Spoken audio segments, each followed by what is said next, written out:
Halo Brand, kembali lagi di Amanda Channel. Nah ini Pak Tomat, mana nih Pak Tomat? Apa nggak keder nih? Jadi Pak KSAL memaparkan daftar tambahan prioritas alutsista TNI Angkatan Laut ya setelah tahun 2025 ya sampai tahun 2044 ya Bren ya. Pokoknya di atas tahun 2025 ini untuk roadmapnya sudah dibahas sama Bapak KSAL ya. Menariknya itu Indonesia harus punya destroyer, kemudian harus punya landing helicopter dock atau LHD. Kemudian menariknya untuk pesawat patroli maritim multimisinya MPA-nya ada P6 ya. P6 ini kalau nggak salah buatan Saab ya, Swedia ya. Bukan P8 Poseidon loh, bukan P6. Kemudian ada Bayraktar Akinci ya, Akinci loh ya. Kemudian ada UCAV Bayraktar TB2 yang dari Turki. Kemudian ada penambahan Ranpur untuk Korps Marinir juga. Karena marinir agak alot ya pembelian senjata untuk marinir ini, dan masih banyak jajaran yang lainnya. Tentunya kalau ini terrealisasi kurun waktu 5 tahun gitu, Indonesia udah bukan negara abal-abal ya. Karena si UCAV-nya kayak Akinci, kayak Bayraktar yang dari Turki ini juga wah luar biasa ya. Sangat-sangat luar biasa. Mungkin bisa buat keder lah negara ASEAN tentunya seperti itu, Bren. Dan penambahan berbagai jenis kapal selam lainnya ya. Mari kita simak beritanya biar kayak gimana Min pernyataan dari Pak Muhammad Ali dalam itu penyampaian pemaparannya. Mari kita simak ya. Biar ada yang panas dingin nih, Bos ya. Kalau rewel tempeleng aja Pak Muhammad Ali. Nah, Kepala Staf Angkatan Laut Kasal Laksamana Muhammad Ali menyampaikan gambaran sejumlah alat utama sistem persenjataan alutsista yang dibutuhkan dalam rencana pembangunan postur kekuatan TNI AL tahun 2025-2044. Hal tersebut disampaikan oleh KSAL saat menghadiri kegiatan silaturahmi dan halal bihalal para kasal dari masa ke masa serta para keluarga besar TNI AL Jakarta Jumat tanggal 19 kemarin ya. Nah, dalam foto yang tampil itu ya, tampak sejumlah alutsista yang bakal diprioritaskan untuk pengembangan kekuatan TNI AL dalam 20 tahun ke depan. Di antaranya kapal selam Scorpion, kapal patroli multiguna atau Offshore Patrol Vessel OPV PPA dari Italia, hingga rencana penambahan kapal perusak destroyer ya. Kuarmadanya ada berapa ya? Kok 3 kuarmada ya? Destroyer idealnya punya 6 aja cukup ya. Per satu kuarmada dibekali 2 itu. Karena operasionalnya juga berat juga kalau destroyer ini benar ya.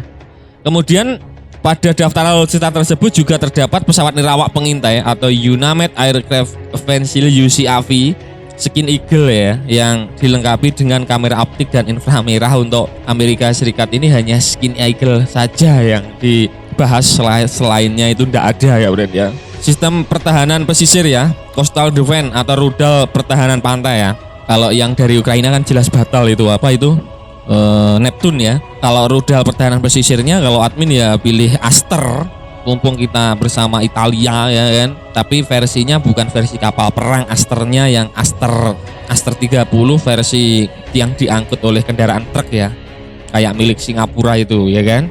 Kemudian hingga pesawat patroli maritim multimisi ya, MPA P6 ya. Jadi kita bahas terkait P6 sedikit saja ya. Jadi P6 MPA ini Amin kira buatan Swedia, buatan Kanada, tapi pesawatnya berbasis buatan Saab Bren ya.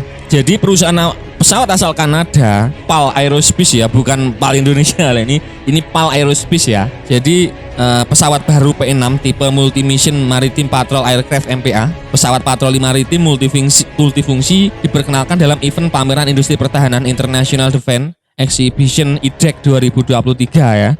Pernah dipamerkan di Abu Dhabi, dan P6 hadir sebagai jawaban atas permintaan negara-negara Timur Tengah ya terhadap kebutuhan pesawat udara multiguna yang mampu melaksanakan fungsi anti kapal selam, kemudian pengintaian, patroli, dan sebagai penyeimbang di kawasan terhadap kontrol keamanan maritim ya, seperti itu. Didapuk sebagai pesawat patroli multimisi maritim, P6 dilengkapi dengan berbagai sensor ya, mulai dari AESA, kemudian ada magnetic anomaly detector MAD system, ada 2 Directoral Infrared Countermeasure ya, DIRCM, kemudian ada LEO OneWeb Satellite Communication Satcom, dan Satcom antena, banyak seperti itu. Ini dibuat oleh Kanada ya, kurang lebih untuk speknya P6 MPA itu seperti itu. Nah, dan usut punya usut, tak hanya itu saja, rencana belanja alutsista untuk kekuatan TNI AL juga meliputi pesawat nir-awak bersenjata atau Unmanned Combat Aircraft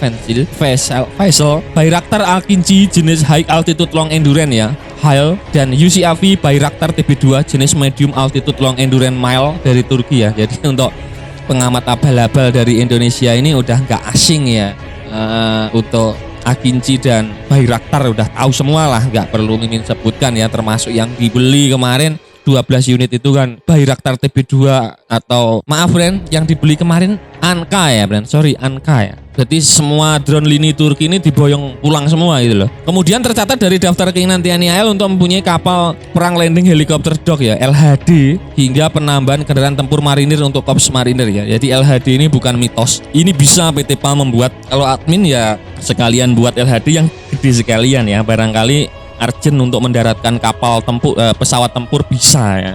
Kayak LHD-nya milik Jepang itu ya. Kemudian Pak Muhammad Ali mengatakan tahap penyusunan postur kekuatan TNI AL ini telah dimulai secara paralel ya. Diharapkan dengan postur tersebut, perencanaan pembangunan kekuatan TNI AL akan dapat diwujudkan untuk mendukung visi Indonesia Emas tahun 2045, yaitu mewujudkan negara maritim yang berdaulat, maju dan berkelanjutan, kata Pak Ali diutip dari keterangan Pasmar 1 Minggu tanggal 22 kemarin. Sebelumnya beberapa waktu terakhir ini TNI AL resmi akan diperkuat dengan penambahan sejumlah alutsista baru, yakni pembangunan 2 unit kapal selam Scorpion Evolve dari Prancis hingga kedatangan 2 unit kapal UPV kelas tahun di Revel dari Italia. Pak Muhammad Ali sempat mengungkapkan pembangunan 2 unit Scorpion Evolve sesuai dengan kebutuhan TNI AL, terlebih kapal selam tersebut merupakan generasi terbaru alias kapal terbaik yang dibuat Naval Group Prancis saat ini ya, yang sesuai dengan kebutuhan. Jadi kami sudah beberapa kali rapat dengan Naval Group Prancis dan mereka memberikan kemudahan-kemudahan